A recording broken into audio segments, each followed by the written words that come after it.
হযরত তালহা রাদিয়াল্লাহু তাআলা আনহু প্রতিদিন নবীজি সাল্লাল্লাহু আলাইহি ওয়াসাল্লামের পেছনে ফজরের নামাজ পড়েন, কিন্তু নামাজে সালাম ফিরানোর সাথে সাথে তিনি মসজিদে না বসে তাড়াতাড়ি বাড়ি চলে যান।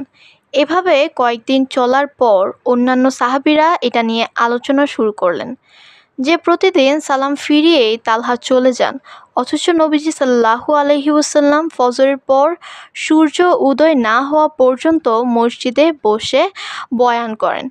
অন্যান্য সব সাহাবীরাও রাসূলের সাথে বসে থাকেন। এক পর্যায়ে এই কথা নবীজি সাল্লাল্লাহু আলাইহি ওয়াসাল্লামের কানে পৌঁছালো।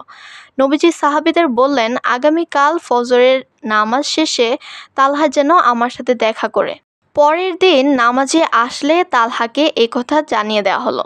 ফজরের নামাজ শেষ, তালহা বসে আছেন নবীজি সাল্লাল্লাহু আলাইহি ওয়াসাল্লামের সাথে দেখা করার জন্য। এক পর্যায়ে নবীজি সাল্লাল্লাহু আলাইহি ওয়াসাল্লাম তালহা রাদিয়াল্লাহু তাআলা আনহুকে ডাকলেন। নবীজি অতি মোলায়েম কণ্ঠে তালহাকে বললেন, তালহা, আমি কি তোমাকে কোনো কষ্ট দিয়েছি? আমি কি তোমার কোনো হক নষ্ট করেছি? একথা শুনে তালহা রাদিয়াল্লাহু তাআলা আনহু কেঁদে ফেললেন এবং বললেন, হে আল্লাহর রাসূল সাল্লাল্লাহু আলাইহি ওয়াসাল্লাম, আমার জীবন আপনার জন্য উৎসর্গ হোক। আপনি আমার কোনো হক নষ্ট করেননি।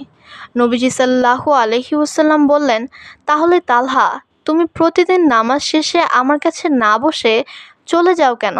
তালহা কেঁদে কেঁদে বললেন, হে আল্লাহর রাসূল সাল্লাল্লাহু আলাইহি ওয়াসাল্লাম, আমার এবং আমার স্ত্রীর সতর ঢাকার জন্য একটি মাত্র জামা আছে, যেটা পরে আমি যখন নামাজ পড়ি আমার স্ত্রী তখন উলঙ্গ থাকেন। স্ত্রী যখন নামাজ পড়েন আমি তখন উলঙ্গ থাকি। এক্ষেত্রে ফজরের নামাজের সময় একটু অসুবিধা হয়ে যায় ইয়া রাসূলুল্লাহ। ফজরের নামাজে আসার সময় আমি আমার স্ত্রীকে একটা গুহায় রেখে আসি। এমত অবস্থায় আমি যদি নামাজ শেষে এখানে বসে থাকি তাহলে তো আমার স্ত্রীর নামাজটা কাজা হয়ে যাবে ইয়া রাসূলুল্লাহ। এজন্য আমি নামাজ শেষে দৌড়ে চলে যাই। তালহা রাদিয়াল্লাহু তাআলা আনহুর কথা শুনে আল্লাহর রাসূল কেঁদে ফেলেন। নবীজির দাড়ি বেয়ে বেয়ে চোখের পানি পড়ছে। সাথে সাথে নবীজি সাল্লাল্লাহু আলাইহি ওয়াসাল্লাম তালহা রাদিয়াল্লাহু তাআলা আনহুকে জানিয়ে দিলেন, তালহারে, নিশ্চয়ই তুমি জান্নাতে যাবে। আল্লাহু আকবার। কাহিনীটি মুসনাদে আহমদে বর্ণিত হয়েছে। একবার চিন্তা করুন, আমাদের তো কাপড়ের অভাব নেই, এরপরেও নামাজের প্রতি কোনো টান, কোনো চেষ্টাই নেই। হে আল্লাহ, আপনি আমাদের সকলকে নামাজ পড়ার তৌফিক দান করুন। আমিন।